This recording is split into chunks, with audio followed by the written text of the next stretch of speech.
ಮಕ್ಕಳನ್ನ ಬೆಳೆಸೋದು ಬೇಕಾಗಿಲ್ಲ, ಬೆಳೆಸೋದು ಅಂತೇನೂ ಇಲ್ಲ. ಮಕ್ಕಳನ್ನ ಬೆಳೆಸಬೇಕು ಅನ್ನೋ ಮೂರ್ಖ ವಿಚಾರದ ಬದಲು ಅವರನ್ನ ನೋಡ್ತಾ ನಿಮ್ಮನ್ನ ಬೆಳೆಸ್ಕೊಂಡ್ರೆ ಅದು ಒಳ್ಳೇದು. ತುಂಬಾ ನಿಷ್ಠುರವಾದ್ನ. ಎಲ್ಲದರ ಬಗ್ಗೆ ಡೆಡ್ ಸೀರಿಯಸ್ ಆಗೋ ಬದಲು ನೀವು ಮಕ್ಕಳಂತೆ ಆದ್ರೆ ಅವರು ಚೆನ್ನಾಗೇ ಬೆಳೀತಾರೆ.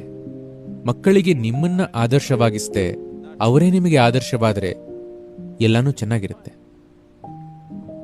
ಯಾಕೆ ಅಂದ್ರೆ ನಿಮ್ಮಿಬ್ಬರ ನಡುವೆ ಯಾರು ಹೆಚ್ಚು ಸಂತೋಷವಾಗಿದ್ದಾರೆ ಹೇಳಿ?